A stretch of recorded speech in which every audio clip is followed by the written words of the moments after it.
हक ताला हम लोगों को आसमाए के लिए, हक ताला हम लोगों को आसमाए के लिए, ये नसारा को दिया हमको सताने के लिए। कर दिया जंग वहद में मुस्तफा दंदशई, शरीयत तरीक़त दिन बचाने के लिए, नाना जी की दिन बचाने के लिए हजरत हुसैन कर दिया सर करबला में दिन बचाने के लिए। सबे मोहब्बत जोर आवाज ला इलाहा इल्लल्लाह। इब्राहिम को ला इलाहा इल्लल्लाह। मुद्दत उम्र के दर जन्नत बुआद, मुद्दत उम्र के दर जन्नत बुआद, कैवा उक़बा ज़ात ले दोज़ख बुआद। ला इलाहा इल्लल्लाह। সবাই কি বলবো, তোমার দালানি গিরে বাসা না, জায়গাটার নাম কি? চরশিশুয়া জামে মসজিদ। লা ইলাহা ইল্লাল্লাহ। একটু আগে আগে আসেন, অনেক দূরে মনে হচ্ছে। লা ইলাহা ইল্লাল্লাহ, লা ইলাহা ইল্লাল্লাহ। এই মাঝখানে লোকগুলো আগায় না। লা ইলাহা ইল্লাল্লাহ মুহাম্মাদুর রাসূলুল্লাহ। ময়মনসিংহ জামালপুর উত্তর চর শিশুয়া জামে মসজিদের উন্নয়ন উপলক্ষে আজকের এই ওয়াজ মাহফিলের জনাবে সদর সম্মানিত সভাপতি হযরত বুজুর্গ উলামায়ে কেরাম, বিভিন্ন মাদ্রাসা থেকে আগত স্বাগত নূরে চশমা আজিজান তলাবা, পর্দার ভিতরে অবস্থানরত আবেদা সালেহা সম্মানিত মা ও বোনেরা, সম্মানিত সুধী, আল্লাহ পাকের দরবারে জানাচ্ছি অসংখ্য শুকর যে আল্লাহ তাবারক ওয়া তাআলা আপনাদেরকে আমাকে বিভিন্ন ব্যস্ততা থেকে আলাদা করে আজকের এই কোরআনে মাহফিলে আসবার এবং বসবার মতো তৌফিক দান করেছেন। সেজন্য আপনাদের জবান থেকে শুনতে চাই, আপনারা বেজার না খুশি? মুসলমানের মতো আওয়াজ দেবেন, বেজার না খুশি? খুশি যদি হয়ে থাকেন, আপনি আমি কথা বলতেছি, জবান দিয়েছেন কে? এই জোরে বলা লাগবে, মুসলমান জবান দিয়েছেন কে? আল্লাহর জবান দেওয়া, আল্লাহর দেওয়া জবান দিয়ে আল্লাহর শুকর আদায় করতে করলে কি কষ্ট হবে আপনাদের? কথা বলেন, কষ্ট হবে? যদি কষ্ট হয় না থাকে, মুসলমানের সন্তান, মুসলমান বীরের জাত, জোরে বলেন কিসের জাত? মুসলমানের মতো আওয়াজ দেন, কিসের জাত? আপনারা হযরত সুলাইমান আলাইহিস সালামের নাম শুনছেন? কথা বলেন না কেন? সুলাইমান আলাইহিস সালাম, সম্মানিত সুধী, সুলাইমান আলাইহিস সালাম রাষ্ট্রপ্রধান। একদিন মশা গেছে ওনার বিরুদ্ধে, বাতাসের বিরুদ্ধে মামলা দিছে মশা। কে মামলা দিছে? জোরে বলেন কে? মশা। মশা গা বলছে, হুজুর বিচার চাই। কয় কার বিচার চাও? কয় বাতাসে। কেন বাতাসের বিচার চাও? কয় হুজুর মুসল্লি যদি নামাজ পড়তে ধরে, মসজিদের মধ্যে ফ্যান চলে, 2 নম্বর মুসল্লি হলে এভাবে থাপ্পড় মারে, আসে না নাই? কথা বলেন না কেন? কয় 2 নম্বর মুসল্লি হলে এরকম থাপ্পড় মারে। তো আল্লাহ পয়গম্বর, আমরা বাতাসকে আপনি একটু ডাক দেন, বাতাস যেন কোনো ডিস্টার্ব না করে আমাদেরকে, এই জন্য বাতাসের বিচার চাই। হযরত সুলাইমান আলাইহিস সালাম ডাক দিছে, বাতাস দ্রুত আসো। বাতাস শোষো শোষো শব্দ করে আসতেছে। অনেক দূর পর্যন্ত বাতাস থাকতে মশারা বলে, হুজুর আওয়াজ কিসের? কয় বাতাসে। কত দূরে আসে? 500 কিলোমিটার দূরে আছে, 600 কিলোমিটার বেগে আসতেছে। মুশারফা হুজুর এই যে কান ধরলাম, তওবা করলাম, আর জিন্দেগিতে কোনোদিন বাতাসের বিরুদ্ধে কোনো মামলা দিব না। কয় কেন? হুজুর বাতাস হক, আমরা বাতিল। যে বাতাস আসতেছে, এই বাতাস যদি তার গতিতে আসতে থাকে, আমাদের অস্তিত্ব তো খুঁজেই পাওয়া যাবে না। ঠিক বলছি না? ঠিক করে বলেন। প্রিয় মুসলিম তাওহীদি জনতাকে বলতে চাই, বাতাসের মতো আওয়াজ দেন। নাস্তিকা, মুরতাদ, উলামায়ে কেরাম, মামুনুল হক, আল্লামা জুনায়েদ বাবুল করি, যে সমস্ত উলামায়ে কেরাম আছেন, আপনারা বাতাসের মতো আওয়াজ দেন। মুসার মতো এই সমস্ত বেঈমানেরা, নাস্তিকরা আল্লামা মামুনুল হক আর জুনায়েদ বাবুল করির বিরুদ্ধে কথা বলা তো দূরের কথা, আঙ্গুল উঠাতেও সময় পাবে না। মুসলমানের মতো কথা বলেন। ঠিক বলছি না ঠিক? সম্মানিত সুধী, এজন্য মুসলমানের মতো শুকর আদায় করেন আলহামদুলিল্লাহ। আর একটু জোরে বলেন না আলহামদুলিল্লাহ। সম্মানিত সুধী, আপনারা অনেকেই মাহফিলে এসেছেন দোস্ত, কিন্তু আপনাদের নেক চেহারা মোবারক দেখার মতো আল্লাহ আমাকে সুযোগ দান করেন নাই। তবে আমি যতক্ষণ পর্যন্ত স্টেজে আসি, আপনারা আমার সাথে আছেন তো? কথা বলেন, আছেন তো ইনশাআল্লাহ? ছোট ভাই অনেক সময় আমার খেয়ে নিচ্ছে। ছোট ভাই মানুষ, অন্য কোনো বক্তা হলে তো অনেক কিছু বলতাম, কিন্তু স্নেহের ছোট ভাই, কি করবো? যাক আলহামদুলিল্লাহ, আল্লাহ ওর ইলমের মধ্যে ও বক্তৃতা কণ্ঠের মধ্যে আল্লাহ বরকত দান করুক। জোরে বলেন আমিন। সম্মানিত সুধী, যে কথাটা বলতেছিলাম, ও মুহতারাম হাজিরিন, আমরা উলামায়ে কেরামদের মাহফিল, আল্লাহ ওয়ালাদের মাহফিলে আসছি। ঠিক বলছি না বেঠিক? আপনারা আপনাদের এলাকায় ধান আবাদ করেন তো? ধান, কথা বলেন না কেন? আমার ভাষা বুঝতে আপনাদের কোনো অসুবিধা হচ্ছে? তো জোরে কথা বলবেন। আপনারা এলাকায় আপনারা ধান আবাদ করেন তো? আচ্ছা, আপনার জমিতে ধান ফলছে 30 মণ, আপনি 5 মণ ধান বিক্রি করবেন। ধান যা আপনার ধানের মধ্যে আখির মুনাজাতে আপনি তওবা যদি করতে পারেন, জিন্দেগিতে গুনাহ করব না, আল্লাহ উলামায়ে কেরামকে কিয়ামতের দিন জান্নাত দান করবেন। উলামায়ে কেরামদের সাথে আমরা চিঠারাও যদি তওবা করতে পারি, আমাদের মতো অযোগ্য চিঠাগুলোকেও আল্লাহ কবুল করে জান্নাতের ব্যবস্থা দিতে পারে। সুবহানাল্লাহ। মুসলমান, আপনারা হযরত হুসাইন আহমদ, হযরত হাসান বসরি রহমাতুল্লাহ আলাইহির নাম শুনছেন? বলেন।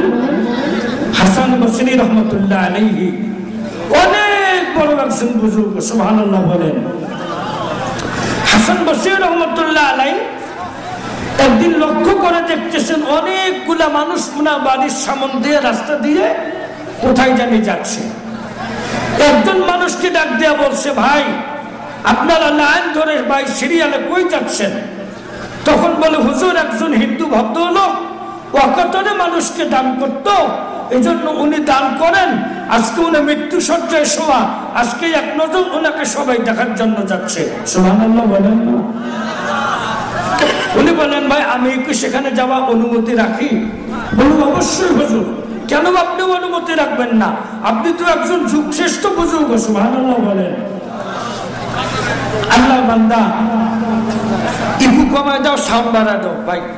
আল্লাহ বান্দা এমন সময় গিয়া ইকু একটু বাড়ায় দাও, সাউন্ড ইকু একবারে কমাই দিলা কেন? আল্লাহ বান্দা হযরত হাসান বসরি রহমাতুল্লাহ আলাইহি, হ্যাঁ সাউন্ড ঠিক আছে। হযরত হাসান বসরি রহমাতুল্লাহ আলাইহি চলে গেছেন সেখানে। গিয়ে বলছে, ওনাকে গিয়া বলো আমি ওনার সাথে দেখা করতে চাই। সুবহানাল্লাহ বলেন না? মুসলমান বন্ধুরা, আমার কথাগুলো দিল দিয়ে বোঝার জন্য চেষ্টা করবেন দোস্ত। আল্লাহ বান্দা হযরত হাসান বসরি রহমাতুল্লাহ আলাইহি সেখানে গেলেন। যাওয়ার পরে ডাক দিয়া কয়, বন্ধু গো, আমি হাসান বসরি আসছি আপনার সাথে সাক্ষাৎ করার জন্য। কেন আপনি এত বড় একজন বুজুর্গ। ও মুসলমান, একটা কথা জেনে রাখবেন, যে যত বড়ই মাস্টার হোক না কেন, যত বড়ই ক্যাডার হোক না কেন, আল্লাহ ওয়ালাদের দরবারে গেলেই এমনিতেই তার অন্তরে পরিবর্তন এসে যায়। সুবহানাল্লাহ, আর যখন না সুবহানাল্লাহ। মুসলমান বন্ধুরা আমার ডাকতে বলেন আল্লাহ আল্লাহ বলে,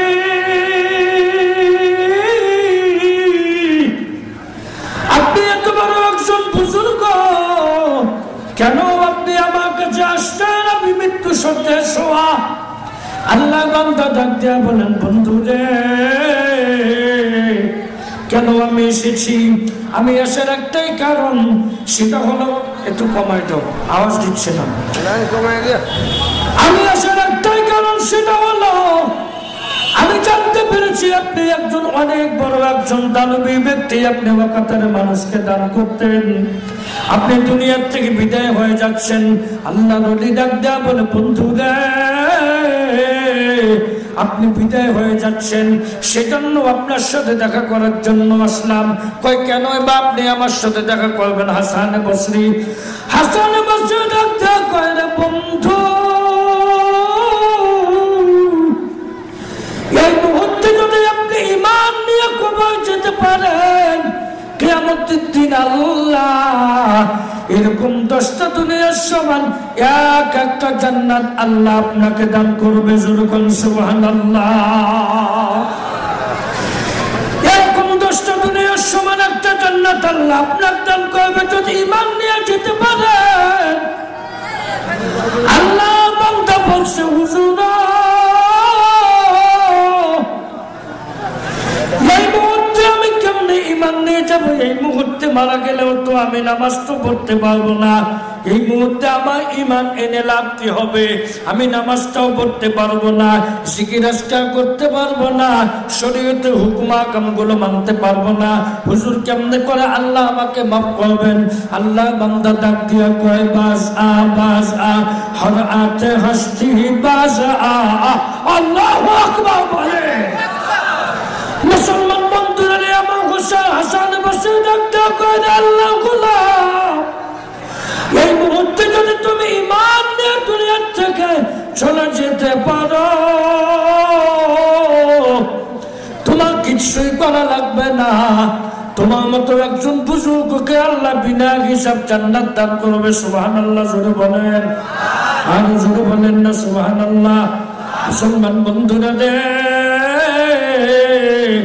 আল্লাহ বান্দা কয়, হুজুর, আমি ঈমান আনবো কয়েকটা শর্ত। সুবহানাল্লাহ বলেন না, আর জোরে বলেন সুবহানাল্লাহ। আল্লাহ কোরআন দেখতে কয়, আল্লাহ বলে,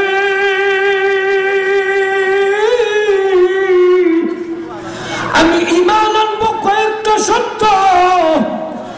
এক নম্বর শর্ত হচ্ছে, আল্লাহ বলে,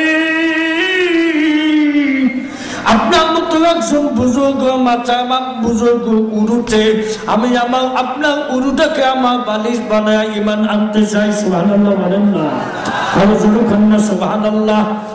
2 নম্বর, আল্লাহ বলে, আমি যখন ঈমান আনবো, ঈমান আনার পরে আমার মাল সম্পদ গুলো আমার জন্য হারাম হবে। হুজুর, আপনার টাকা দিয়ে আমাকে একটা কাফনের কাপড় দান করবেন। সুবহানাল্লাহ। 3 নম্বর, হুজুর, আপনি আমাকে নিজের হাতে গোসল করাইবেন। 4 নম্বর, আপনি আমাকে নিজের হাতে জানাজার নামাজ পড়াইয়া আল্লাহ পয়গম্বরের সুন্নত তরিকা অনুযায়ী কবরে রাখবেন। সুবহানাল্লাহ বলেন। আল্লাহ নবী গো, এই কয়েক টাকার যদি আপনি করতে পারেন, আমি আপনার হাতে হাত দিয়ে কালিমা বলে মুসলমান হব। হাসান বসরি বলেন, যাও, ওয়াদা দিলাম, সমস্ত শর্তগুলো তোমার আমি মেনে নিলাম, তুমি কালিমা পড়ো। আল্লাহর বান্দা বলে, হুজুর, আল্লাহকে হাজির না জেনে আমি ঈমান আনলাম। সুবহানাল্লাহ বলেন না, আমি জোরে কন্যা বাবা সুবহানাল্লাহ। হাসান বসরিকে ডাক দেয়া কয়, আল্লাহ বলে, কালিমা পড়ে ঈমান আল্লাহ বান্দা হিন্দু কত লোক আল্লাহ বান্দা উরুর উপরে মাথা রেখে কালিমা বলে মুসলমান হয়ে গেলেন, সুবহানাল্লাহ বলেন না? মুসলমান হওয়ার পর কালিমা পড়তে পড়তে দুনিয়ার থেকে বিদায় নিলেন। আরে যুবক, এইভাবে করে যখন দুনিয়ার থেকে বিদায় নিলেন, বিদায় নেওয়ার পর সমস্ত শব্দগুলো হাসান বসির রহমাতুল্লাহ আলাইহি আদায় করলেন। আদায় করার পর একদিন মুরাকাবার মধ্যে বসে, সুবহানাল্লাহ বলেন। अगर दरवेश बड़ा हाले बमंदे, अगर दरवेश बड़ा हाले बमंदे, साढ़े दोस्तर दो आलम बर पसंदे गहे बरता जमे आला नसीनम। अल्लाहु अकबर बोले, गहे बरता जमे आला नसीनम, गहे बर कुशते पाए खुद नबी नाम। सुभानअल्लाह जोरे बोलेन। কথা বলেন, আপনাদের কষ্ট হচ্ছে? জোরে বলেন, কষ্ট হয়? আলোচনা কি কিছুক্ষণ চলবে? ইনশাআল্লাহ। কতক্ষণ চলবে আপনারাই বলেন। আল্লাহ সারা রাতের সওয়াব আপনাদেরকে আমাকে দান করুক। জোরে বলেন আমিন। হযরত হাসান বসরি রাহমাতুল্লাহ আলাইহি মুরাকাবার মধ্যে বসে, মুরাকাবার মধ্যে আল্লাহ ওয়ালারা যখন মুরাকাবায় বসে যায়, মুরাকাবায় বসার সঙ্গে সঙ্গে আল্লাহ রাব্বুল আলামিন, আল্লাহ আসমান জমিনের মধ্যে যা কিছু আছে সবগুলো তার হাতের মধ্যে, তাদের চোখের সামনে ভাসায় দেয়। জোরে বলেন সুবহানাল্লাহ। একটু সাউন্ড হয়। মুসলমান বন্ধুরা রে, এমন সময়, ঠিক আছে, এমন সময় আল্লাহ বান্দা হাসান বসরি রহমাতুল্লাহ আলাইহি ওই ব্যক্তির কবরের দিকে নজর করে দেখে, আল্লাহ বান্দা কবরের মধ্যে শুয়া শুয়া আল্লাহ জান্নাতি নিয়ামত উপভোগ করতেছে। জোরে বলেন সুবহানাল্লাহ। মুসলমান বন্ধুরা আমার, আল্লাহ বান্দা দেখে, বন্ধু আল্লাহ আপনার সাথে কেমন ব্যবহার করছো কবরের মধ্যে? আল্লাহ বান্দা দেখে, হুজুর আল্লাহ আমার সাথে ভালোই ব্যবহার করছেন গো আল্লাহ। দলি কয় কেমন ব্যবহার করছে? কয় হুজুর আমি যখন দুনিয়ার থেকে বিদায় নিয়ে আপনি যখন কবরের মধ্যে আসছেন, কবরের মধ্যে আসার সঙ্গে সঙ্গে আল্লাহ আমাকে ডাক দেয়া বলছে, বান্দা সারে বান্দা যা, তুই হাসান বসরির হাতে হাত দিয়া কালিমা পড়ছো, তোর ঈমান আমি কবুল করছি রে। তোর ঈমান আনা বদৌলতে আমি আল্লাহ তোর অতীতের সবগুলো মাফ করে দিয়া বিনা হিসাব জান্নাতের ব্যবস্থা করে দিলাম। জোরে বলেন সুবহানাল্লাহ। বাগুনানাক জস্তে বর্মা সাথে, বাগুনানাক জস্তে বর্মা সাথে, বাহু জুদে দিল না করদম তাতে, মাগফিরাতুর রহম কুলবা লুৎফি তু, যাকে খুতবা মুদা ইলা তাকনাতু। জোরে বলেন সুবহানাল্লাহ। জিকির কর লা ইলাহা ইল্লাল্লাহ রাসূলুল্লাহ বলেন সাল্লাল্লাহু আলাইহি ওয়াসাল্লাম। মুসলমান বন্ধুদের আমার, ঠিক তেমনি ভাবে একজন হাসান বসরি রহমাতুল্লাহ আলাইহির সাথে, একজন বুজুর্গের সাথে একজন হিন্দু মানুষ সম্পর্ক তাআল্লুক রাখার কারণে যদি আল্লাহ জান্নাত দেয় গো, আমরা যারা মাহফিলের মধ্যে বসেছি বলেন তো আমরাও আমাদেরকে কি আল্লাহ জান্নাত দান করতে পারেন না? আপনারা বলেন পারেন কিনা? ও মুসলমান, প্রথমে বলছিলাম আমরা চিটার মতো, ধানগুলোর সাথে যেমন চিটা ধানের দামে বিক্রি হয়ে যায়, ঠিক কি ঠিক না? ও মুসলমান, চিটা ধানের দামে বিক্রি হয়ে যায়, ঠিক তেমনি ভাবে আমি মসজিদুল ইসলাম তৌহিদের থেকে শুরু করে সমস্ত মানুষগুলো আমরা চিটার মতো। আমরা যদি আল্লাহর কাছে আজকে বলতে পারি মালিক যতদিন পর্যন্ত গুনাহ করছি আর করব না, আল্লাহর কাছে যদি তওবা করতে পারি, ও মুসলমান, পৃথিবীর মধ্যে যতগুলা বন্ধু বান্ধব আছে সবচাইতে নিঃস্বার্থ বন্ধু বান্ধব হলো তিনজন। জোরে বলেন কয়জন? আরো জোরে বলেন বাবা, কয়জন? নিঃস্বার্থ বন্ধু বান্ধব কিন্তু তিনজন। এক নাম্বার হচ্ছে দুনিয়ার বন্ধু, নিঃস্বার্থ বন্ধু হচ্ছে মা আর বাবা। ঠিক না ঠিক? আরো জোরে কথা বলেন। আরে যুবক, অনেক আল্লাহ বান্দা যুবক আছে স্ত্রীর কথায় মার উপরে হাত তুলে আসে না নাই? যুবক রে, মা বাবা মন কষ্ট দিবি না। তুই যখন ছোটবেলায় ছিলি, এমন দিন গেছে তুই সারা রাত পর্যন্ত কাঁদছ। তোর জনম তখনই মা ঘুমাইতে পারে নাই, সারা রাত পর্যন্ত তোমার জন্য ঘুমাইতে পারে নাই। তোমার মাথা হাত নামাজ করে তোমার জন্য দোয়া করছে, আল্লাহ আমার হায়াত থেকে আমার হায়াত, আমার জীবন থেকে আমার হায়াতকে মাইনাস করে আমার হায়াত কমায় দাও। আমার ছোট্ট মাসুম বাচ্চাটাকে তুমি অনেক হায়াত দিয়া সুস্থ করে দাও। সুবহানাল্লাহ। মুসলমান বন্ধুরা, আমার আজকে তুমি মা বাবার বিরুদ্ধে হাত তুলো। যুবক, এমন একটা দিন আসবে তুমি আব্বা আম্মা হবা। ঠিক বলছি না বাটি? তুমি আব্বা আম্মা হবে, এমন একটা দিন আসবে তুমি আব্বা আম্মা হবা। তুমি আজকে তোমার মা বাবার কথায়, তুমি যদি তোমার স্ত্রীর কথায় তোমার মা বাবার কষ্ট দাও, তোমার সন্তান তোমাকেও কষ্ট দেবে, এতে কোনো সন্দেহ নাই। জোরে কোন ঠিক না ঠিক? আরো জোরে কথা বলে ঠিক না ঠিক? মুসলমান বন্ধুরা, আমার সেজন্য বলতেছিলাম, দোস্ত, দুনিয়াতে নিঃস্বার্থ বন্ধু তিনজন। জোরে বলেন কয়জন? আরো জোরে বলেন বন্ধু কয়জন? নিঃস্বার্থ বন্ধু তিনজন।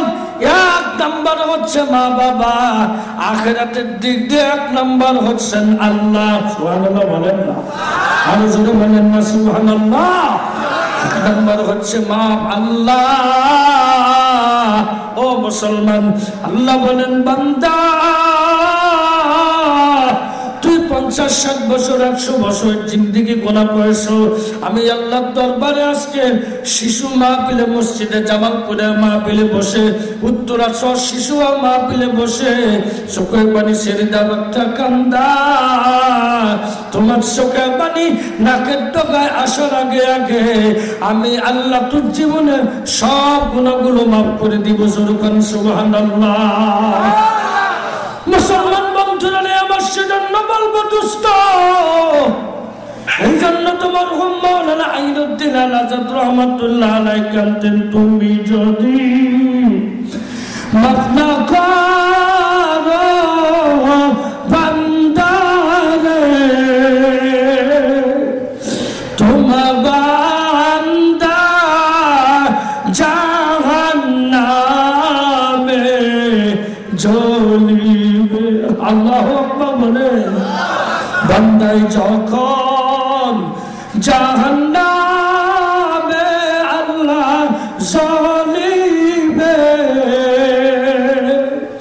তোমার কুদরত কেমনে সহ্য করিবে। সুবহানাল্লাহ। মুসলমান বন্ধুরা, আমার সেজন্য বলবো, দোস্ত, উলামায়ে কিরামের মাহফিলের মধ্যে এসেছেন দুনিয়ার যত বড় নেত্রী হোক, আওয়ামী লীগের আমাদের প্রধানমন্ত্রী শেখ হাসিনা হোক, বিরোধী দলীয় নেত্রী বিএনপি খালেদা জিয়া হোক, এরা যদি আজকে আপনাদের উত্তর সর শিশু হয়ে আসতো, এনাদের দিকে তাকাইলে মনে হয় আপনাদের সওয়াব হইতো। কথা বলেন। মুসলমান দুনিয়ার কোন নেতা নেত্রীর দিকে তাকাইলে সওয়াব হয় এমন কোন দৃষ্টি, এমন কোন হাদিস কোরআনে কোনো কিছুই বলা নাই। কিন্তু একজন আলেমের দিকে আপনি মহব্বতের নজর করবেন। সুবহানাল্লাহ বলেন। একজন আলেমের দিকে মহব্বতের নজর করবেন।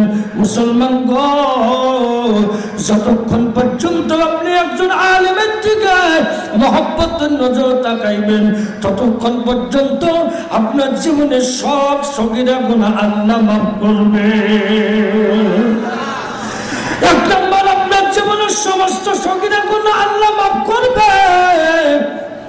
দুই নম্বর, যতক্ষণ পর্যন্ত মাহফিলের মধ্যে বসা থাকবেন, ততক্ষণ পর্যন্ত আপনার আমলনামার মধ্যে হাজার নয় লক্ষ লক্ষ নেকি আল্লাহ আমলনামায় দান করবে। সুবহানাল্লাহ। আর জোরে বলেন সুবহানাল্লাহ। মুসলমান বন্ধুরা নেই আমার, সেজন্য বলছিলাম দোস্ত, আজকে মাহফিলে আমাদের আশা লাভ না লস? আর জোরে বলেন। যুবক মুসলমান যুবক বন্ধুদেরকে বলতে চাই, যুবক আজকে বাংলাদেশে কিছু কিছু উপরঙ্গ কর্মকর্তাদের জবান থেকে শোনা যায় ওয়াজ মাহফিলে নাকি শব্দ দূষণ হয়, যেরকম নাউজুবিল্লাহ। ওয়াজ মাহফিলে, কোরআনের মাহফিলে শব্দ দূষণ হয়, এই কথা বলতে পারে ওরা যাদের জন্মের ঠিক নেই তারা। কথা বলেন না কেন? আজকে ওয়াজ মাহফিলের দিন, ওয়াজ মাহফিল সাউন্ড বক্স মাইকের সাউন্ডে নাকি শব্দ দূষণ হয়। আচ্ছা যখন বলেন তো, বিয়ে বাড়িতে যখন গান বাজনা হয়, যখন ডিজে গান হয়, ভোজপুরি গান হয়, তখন কি শব্দ পরিশুদ্ধ হয়? জোরে বলেন। যারা আজকে মুসলমান নামদারি বলতেছে কোরআনের মাহফিলে সাউন্ড বক্স মাইকের আওয়াজে শব্দ দূষণ হয়, এটা ঈমানে করোনা ধরেছে। যাদের ঈমানে করোনা ধরবে না তারা শব্দ দূষণের কথা বলতে পারবে না, আর যাদের ঈমানে করোনা ধরেছে অল্প দিনের মধ্যেই তাদেরকেও করোনা ধরবে, কারণ আল্লাহ কোরআনের বিরুদ্ধে অবস্থান নেওয়ার কারণে। কথা বলতেছিলাম দোস্ত, আজকে যুবকদের উদ্দেশ্যে বলতে চাই, ও যুবক বন্ধুরা, আজকে আমাদেরকে কোরআনের মাহফিল ভালো লাগে না, ইন্টারনেট আর ফেসবুক ভালো লাগে। কথা বলেন না কেন? কেবল মূল আলোচনায় গেছি, থাকবেন? কথা বলেন, থাকবেন? মাবনের কাটুম এখনো খুলি নেই, কিছুক্ষণ পরে খুলবো, থাকবেন তো ইনশাআল্লাহ? আজকে যুবকদেরকে বলতে চাই, যুবক আজকে কোরআনের মাহফিল ভালো লাগে না, ইন্টারনেট আর ফেসবুক মুসলমানের সন্তানকে ভালো লাগে। সব কথা বলেন না কেন? কেন মুসলমানের সন্তানকে ইন্টারনেট আর ফেসবুক ভালো লাগবে? তার কারণ আজকে আমরা মুসলমান দাবি করে আমাদের পুরোপুরি মুসলমান আমাদের মধ্যে নাই। মুসলমানিত্ব আমাদের থেকে বিদায় নিছে, ঠিক বলছি না বেটি? বাবাদের উদ্দেশ্য বলতে চাই, মুসলমানি কেমনে আমাদের থেকে বিদায় নিল? মুসলমানি আমাদের থেকে বিদায় নিল এই জন্য, আজকে আমি নামাজ পড়ি সমনায় মুরিদ, আজকে আমি তিন চিল্লার সাথে তাবলীগ জামাত করি, কিন্তু আমি নিজেই নামাজ পড়ি, আমার মেয়ে হাতে তুলে দিছি এত বড় মোবাইল। আসে না নাই? কথা বলে মুসলমানের মেয়ে হাতে এত বড় মোবাইল। আজকে মুসলমানের মেয়ে হাজি সাহেব তাহাজ্জুদ নামাজ পড়ে আল্লাহ আল্লাহ জিকির করে, হাজি সাহেবের মেয়ে ল্যাপের নিচে মাথা দিয়া আল্লাহ বান্দি হাজি সাহেব জিকির আজকার করে আল্লাহর কাছে, গুনাহ মাফের জন্য আল্লাহর কাছে কান্দে। হাজি সাহেবের মেয়ে এত বড় টাচ মোবাইল দিয়ে বন্ধুকে লাভ করেন আর শেয়ার করে। কথা বলেন, ঠিক বলছি না না ঠিক? মুসলমান বন্ধুরা দে, আজকে কোন জায়গায় যাবেন, যেখানেই যাবেন মুসলমানদের অশান্তির আগুন দাউ দাউ করে জ্বলছে, ঠিক বলছে না না ঠিক? জোরে বলেন। কারণ মা বাবাদের উদ্দেশ্যে বলতে চাই, মা আমরা আজকে আপনারা আল্লাহ ওয়ালি হন, আপনারা নামাজ কালাম পড়েন, আপনারা আল্লাহ হুকুম পয়গম্বরের তরিকা অনুযায়ী চলেন, আপনার বাপ থেকে চরমনার মরহুম ইসহাক সাহেব রহমতুল্লাহ আলাইহির মতো সন্তান আসবে, ঠিক না ঠিক?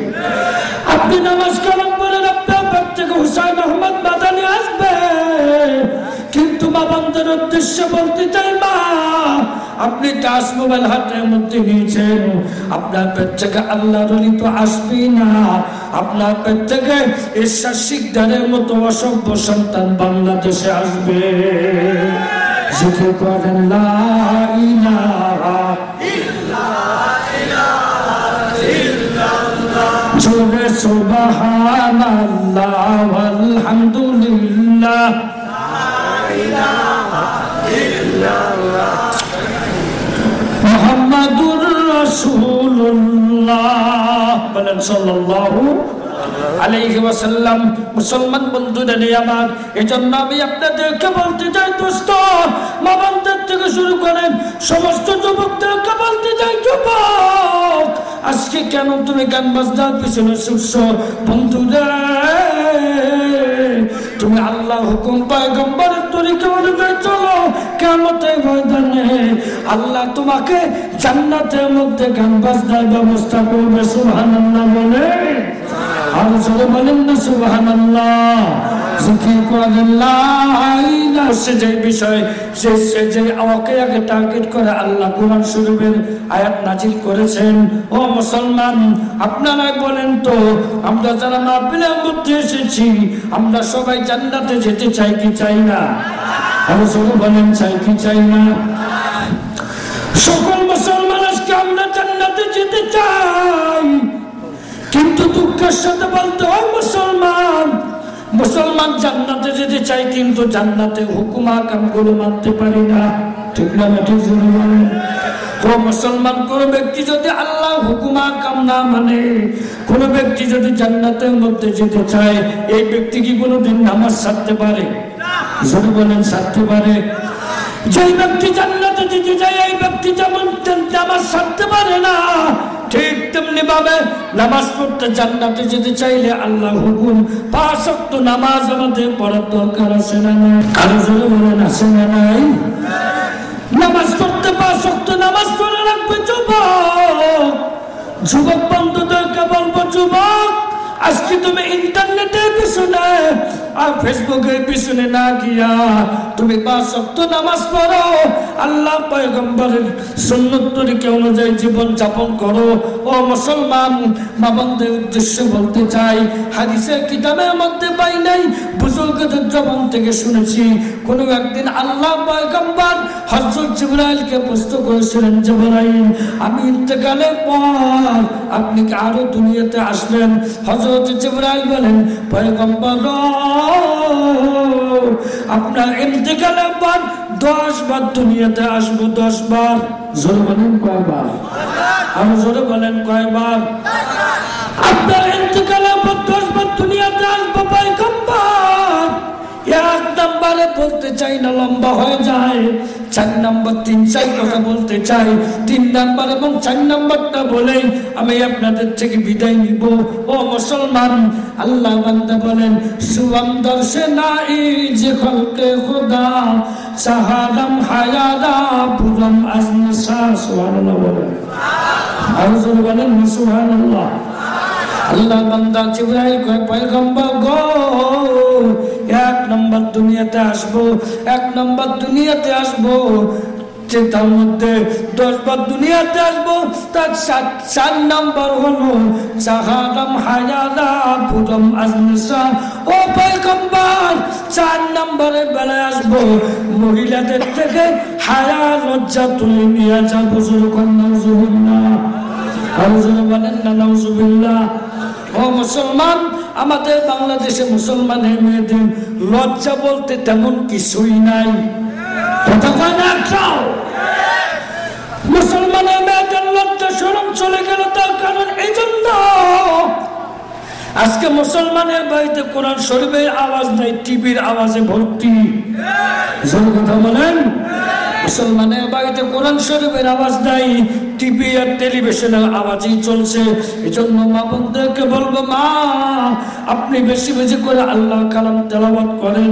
ও মুসলমান, মা বাবা যদি ভালো হয়, ওই মা বাবা ওই মায়ের পেট থেকে একজন আগামী দিনের শামসুল হক ফরিদপুরি, মুফতি আমিনী, মুফতি নূর হোসেন কাসিমের মতো সন্তান আশা করা যায়।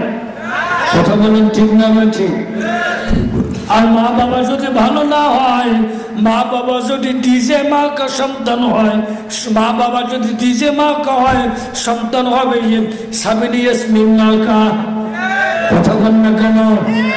এজন্য মা বাবাকে বলতে চাই, মুসলমান আপনি বিয়ে শাদী করার পর একটা আপনার স্ত্রীকে, আপনার স্ত্রীকে আল্লাহ পয়গম্বরের জীবনী কিনে দিবেন, কোরআন শরীফের তেলাওয়াত শিক্ষা দিবেন। দুঃখের সাথে বলতে হয়, আগে মুরব্বী বাবাজিরা যখন বিয়ে করতেন তখন ছেলে মেয়ে বাবাকে বলতো, বন্ধু আপনার মেয়ে কয় খতম কোরআন শরীফ পড়ছে? ঠিক না ঠিক? এখন কয় দোস্ত কোরআন শরীফের খবর নাই, কয় দোস্ত আপনার মেয়ে কয়বার মেট্রিক পাস করছে? কথা কয় না রে? আজকে মেট্রিক পাস করার কারণে মুসলমানের মা বোনদের কোরআন শরীফের তেলাওয়াত না থাকার কারণে আজকে মুসলমানের বাড়ির থেকে কোরআন শরীফের তেলাওয়াত না থাকার কারণে ও মুসলমান কোরআন শরীফের তেলাওয়াত না থাকার কারণে আজকে মুসলমানের সন্তানগুলো আল্লাহ বলা হয় না। ও মুসলমান, আফগানিস্তানের একজন বাদশা ছিল, বাদশাহ আমিরিয়া মোহাম্মদ খান। সুবহানাল্লাহ বলেন, আরো জোরে বলেন না সুবহানাল্লাহ। বাদশাহ আমিরিয়া মোহাম্মদ খান একদিন তার অনেকগুলো সিপাহী, তার অনেকগুলো সেনা তাকে খবর দিল, জনাব এই দেশকে আক্রমণ করার জন্য অমুক একটা দেশ আসতেছে, অমুক একটা দেশ আসতেছে আপনার দেশকে ধ্বংস করার জন্য। আল্লাহ বান্দা বাদশা ছিল তাহাজ্জুদ গুজার। সুবহানাল্লাহ বলেন না। আল্লাহ বান্দা এমন সময় তার যুদ্ধের জন্য প্রস্তুতি নেওয়ার জন্য যুদ্ধে পাঠাইলেন তার একটা সন্তানকে যুদ্ধে পাঠাবার মা বান্দাকে বলবো, মা ভালো করে ঘটনাটা শুনে এখান থেকে নসিহত হাসিল করার জন্য চেষ্টা করবেন। ও মুসলমান, আল্লাহ বান্দা যুদ্ধে যখন পাঠাইছেন, যুদ্ধ পাঠাবার একদিন বাড়িতে আসলেন, এসে দেখেন তার স্ত্রী বাদশার দিকে লক্ষ্য করে দেখে বাদশার মন খারাপ। স্বামীকে ডাকতে বলছেন, স্বামী কেন আপনার মন খারাপ? কি জন্য আপনার মন খারাপ বলেন তো? কয় তোমার ছেলের পক্ষ থেকে বলা হচ্ছে যুদ্ধের ময়দান থেকে তোমার ছেলে নাকি পরাজয় বরণ করবে। কয় না, এটা আমি বিশ্বাস করতে পারি না। আমার ছেলে যদি মারা যাইতো, শহীদ হইতো, এটা বিশ্বাস করতাম। আমার সন্তান পরাজয় বরণ করবে আমি মা কোনোদিন বিশ্বাস করতে পারি না। সুবহানাল্লাহ, আরো জোরে কন্যা সুবহানাল্লাহ। মাবনদেরকে বলবো, মা এমন সময় আল্লাহ বান্দা একদিন, 2 দিন, একটানা 7 দিন পর্যন্ত যুদ্ধ চলছে। কয়দিন? আরো জোরে বলেন, কয়দিন? একটানা 7 দিন পর্যন্ত যুদ্ধ চললো। যুদ্ধ চলার পর লক্ষ্য করে দেখেন বাদশা সিংহাসনের মধ্যে বসা। এমন সময় অনেক তার যুদ্ধ বাহিনীরা নাচতে নাচতে তারা আমাদের সাথে ফিরে আসতেছে। এমন সময় লক্ষ্য করে দেখে, কি ব্যাপার? আপনার সন্তান যেটাকে যুদ্ধ করার জন্য পাঠাইছেন, এই সন্তান আপনার পরাজয় গ্রহণ করে নাই, আপনার সন্তান বিজয় নিয়ে যুদ্ধের ময়দান থেকে ব্যাক করছে। সুবহানাল্লাহ, আর সুবহানাল্লাহ। এখান থেকে অনেক কিছু শিকার আছে মুসলমান। আল্লাহ বান্দি ডাক দিয়া কয়, বাদশা এবার বাড়িতে আসছে। কোথায় আসছে? আর জোরে বলেন, কোথায় আসছে? বাদশা বাড়িতে আসা স্ত্রীকে ডাক দিয়া কয়, বিবি তোমার একটা সত্য কথা তোমার কাছ থেকে শুনতে চাই। বলে, কি সত্য কথা? কয়, বিবি রে, তুমি এমন কোন ভালো আমল করতা যার কারণে তোমার সন্তান আজকে পরাজয় নাই বিজয় নিয়ে চলে আসছে? সুবহানাল্লাহ, জোরে বলো। আল্লাহ বান্দি কয়, স্বামী গো, মহিলা মানুষ কি তেমন আমল করবো? কয় না স্বামী, মেহেরবানি করে বলেন কি আমল করতেন? স্ত্রীকে বলতেছে। এমন সময় স্ত্রী বলে, স্বামী আমার, যদি আপনি শুনতেই চাচ্ছেন এখন আমাকে বলতে হচ্ছে। স্বামী আমার সন্তানটা যেদিন আমার গর্ভে এসেছে, একদিনও আমি মা কোনোদিন তাহাজ্জুদ নামাজ মিস করি নাই। সুবহানাল্লাহ, আর জোরে কন্যা সুবহানাল্লাহ। আমাদের মা বোনরা আজকে কেন তোমাদেরকে সিজার করতে হয়? সন্তান পেটে আসার পর ডাক্তার বলছে কোনো কাজ করা যাবে না, ঠিক না? কথা বলেন না কেন? ডাক্তার বলছে কোনো কাজ করা যাবে না। এখন কি করতে হবে? স্টার জলসা জি বাংলা নিয়ে 24টা ঘন্টা ব্যস্ত থাকতে থাকতে শরীর রানিং এ থাকে না, রেস্টে থাকতে থাকতে সন্তান পেটের মধ্যে বরফ হয়ে যায়। লাস্টে আধা ঘন্টা করে সিজার করে সন্তান নিতে হয়। কথা বলেন না কেন? মুসলমান বন্ধুরা আমার, 2 নাম্বার কয়, স্বামী গো, 2 নাম্বার, আমি কোনদিন আমার সন্তান যখন দুনিয়াতে ভূমিষ্ঠ হয়েছে, আমার সন্তান দুনিয়াতে ভূমিষ্ঠ হওয়ার পর আমি কোনদিন আমার সন্তানকে ওযু ছাড়া কোনদিন দুধ খাওয়াই নাই। সুবহানাল্লাহ। আমাদের মা বোনরা বাদশা আমিরের স্ত্রী বাদশাকে দুধ খাওয়াইতো। আমাদের বাচ্চা, আমাদের মা বোনরাও সন্তানদেরকে দুধ খাওয়ায়, সন্তানদেরকে দুধ খাওয়ায়, সমস্ত কাজ কাম ফেলে রেখে আল্লাহ বান্দি দুধ খাওয়াবে, উজু করা দূরের কথা, সন্তানকে টিভি দেখাইয়া সন্তানকে দুধ খাওয়ায়। কথা কয় না একটাও? সন্তানকে টিভি দেখাচ্ছে, টিভি দেখতেছে, মা সন্তান দিয়ে দুধ খাওয়াচ্ছে। ও মুসলমান, আমিরিয়া মোহাম্মদ খানের স্ত্রী বলেন, স্বামী গো, যখন আমার সন্তান কাঁদত, আমি এমন সময় আস্তে করে উঠিয়া, আমি যত ব্যস্ততায় থাকি না কেন, আমি উঁচু করে 2 রাকাত নফল নামাজ পড়তাম। সুবহানাল্লাহ বলেন না? আর জোরে কন্যা সুবহানাল্লাহ। 2 রাকাত নফল নামাজ পড়তাম গো স্বামী। এই 2 রাকাত নফল নামাজ পড়ার পর সুন্দর করে আমার সন্তানকে উযু করে নফল নামাজ পড়ে দুধ খাওয়াইতাম। আল্লাহর কাছে বলতাম, আল্লাহ আমার সন্তানটাকে দেশ ও ইসলাম এবং দেশ ও জাতির জন্য তুমি কবুল করে নিও। এই জন্য বলছি, স্বামী আমার সন্তান শহীদ হইলেই হবে এটা মানতে পারি, কিন্তু আমার সন্তান পরাজয় বরণ করবে, আমি মা এই কথা মানতে পারি না। জোরকান সুবহানাল্লাহ। এজন্য মুসলমান মা বোনদেরকে বলতে চাই, মা আপনাদের সন্তানকে আজকে মুসলমানের মা বোনরা, এই জন্য মা বোনদেরকে বলবো, মা আপনার সন্তানদেরকে আপনি নামাজি শিক্ষা দিবেন, আপনার সন্তানদেরকে কোরআন পড়ানো শিখাবেন। আমি মুর্শিদুল ইসলাম তৌহিদি আজকে মাহফিলে আপনাদের প্রধান বক্তা। আমি যদি আপনাদের জন্য দোয়া করি, কবুল হতে পারে, নাও হতে পারে, ঠিক না ঠিক? কিন্তু আপনার সন্তান যখন আপনার জন্য দোয়া করবে, আপনার সন্তান যখন আপনার জন্য আল্লাহর কাছে হাত বাড়াবে, চোখের পানি নাকের ডগায় আসতে দেরি হবে। আল্লাহ আপনার সন্তানের চোখের পানির বিনিময় আল্লাহ আপনার কবরকে জান্নাতের বাগান বানাবেন, এবং একজন হাফেজে মা বাবাকে কিয়ামতের দিন আল্লাহ নূরের টুপি দিয়ে জান্নাত দান করবে।